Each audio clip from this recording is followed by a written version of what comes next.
Assalamualaikum warahmatullahi wabarakatuh. Waalaikumsalam warahmatullahi wabarakatuh. Selamat siang Bapak Ibu. Hari ini saya diberi kesempatan untuk memaparkan materi tentang prinsip pengembangan kurikulum operasional di satuan pendidikan. Di sini saya hanya sharing saja ya Bapak Ibu, kita saling berbagi saja. Sebelumnya saya mohon maaf apabila penyampaian materi ini masih banyak kekurangan karena saya di sini masih belajar. Oke, kita mulai ya Bapak Ibu ya. Tapi sebelumnya mari kita berdoa. Siapa yang mau memimpin berdoa? Oke, Ibu Idawati silakan. Baiklah teman-teman, Ibu Bapak, sebelum kita memulai materi pelatihan ini, sama-sama kita berdoa dulu ya. Berdoa dalam hati dimulai.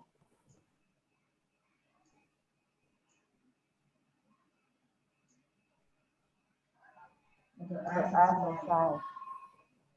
Ya, terima kasih kepada Ibu Idawati. Selanjutnya untuk ice breaking. Siapa? Bu Dewi. Silakan. Saya. Oke, silakan Bu Dewi. Oke, teman-teman semua, ya sebelum kita mulai diklat pada hari ini, mari sama-sama kita melakukan ice breaking ya. Biar kita, kalau kata Miss Idawati, melemaskan otot-otot, biar kita bisa konsentrasi menerima materi pada hari ini.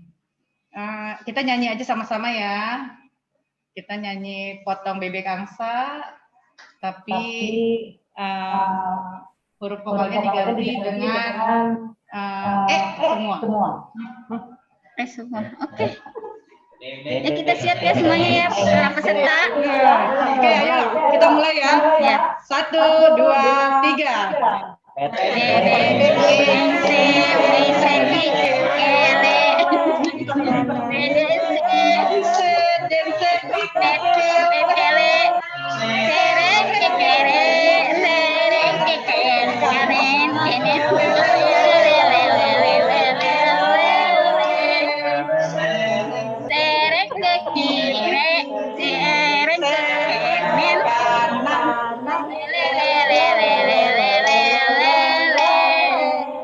Oke, terima kasih ya. Oke. Teman-teman, Bapak Ibu, kita kembali ke pemaparan materi.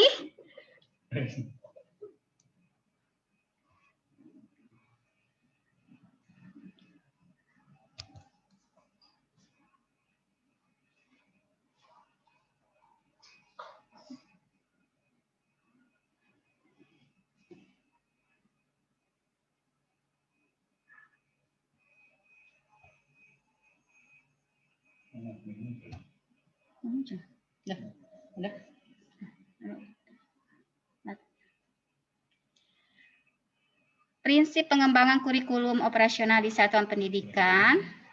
Di sini saya akan menyampaikan tentang bagaimana dalam pengembangan kurikulum operasional di satuan pendidikan. Di dalam pengembangan kurikulum operasional di satuan pendidikan, ada beberapa prinsip yang harus kita ikuti. Pertama, berpusat pada peserta didik. Yang kedua adalah kontekstual. Prinsip yang ketiga yaitu esensial. Prinsip yang keempat akuntabel dan melibatkan berbagai pemangku kepentingan.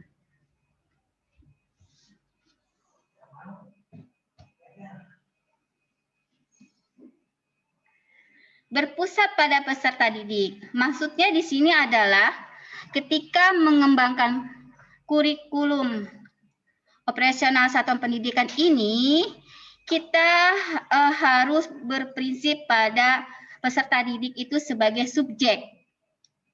Artinya di sini harus memenuhi potensi kebutuhan perkembangan dan tahap belajar peserta didik, serta kepentingan peserta didik.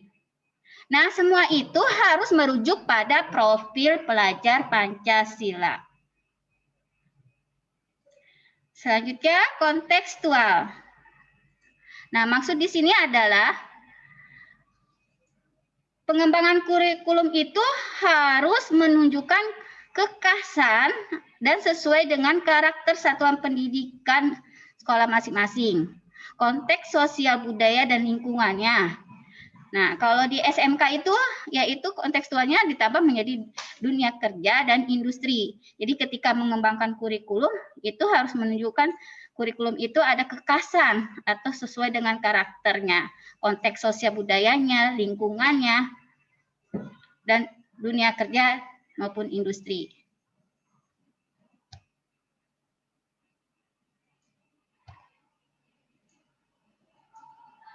Nah, prinsip esensial, maksudnya di sini adalah kurikulum itu harus mengandung unsur informasi penting atau utama yang dibutuhkan oleh para pemegang kepentingan tentang kurikulum itu sendiri.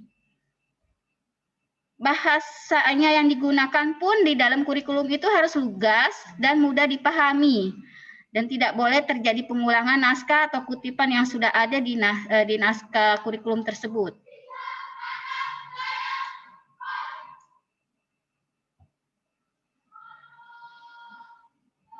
Selanjutnya, prinsip akuntabel. Nah, akuntabel ini, kurikulum ini dapat dipertanggungjawabkan.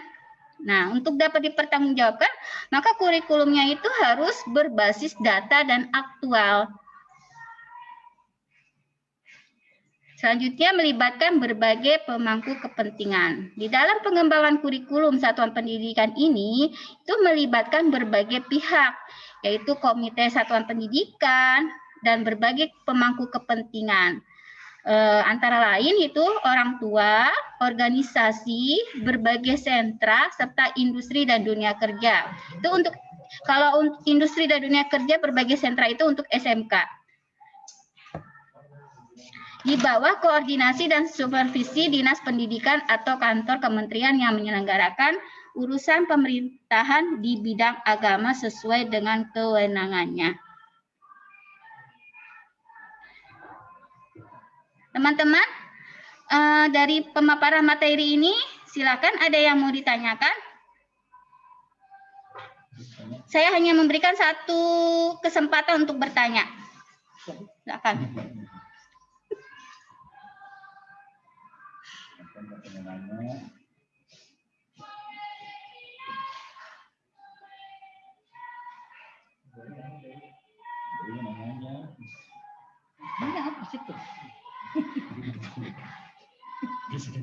Oke, karena tidak ada yang mau bertanya,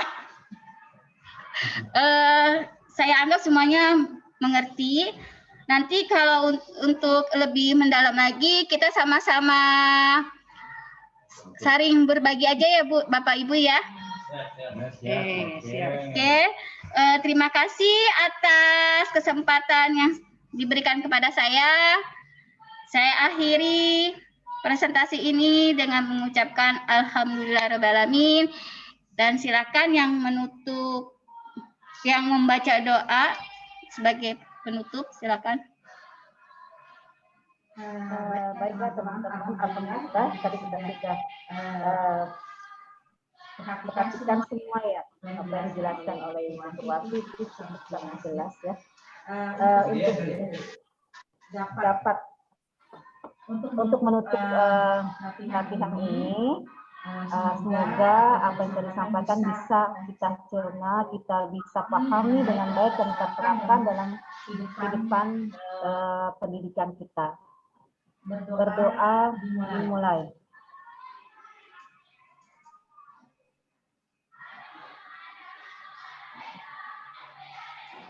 Selesai. Bapak Ibu, kita akhiri. Wassalamualaikum warahmatullahi wabarakatuh. Waalaikumsalam warahmatullahi wabarakatuh.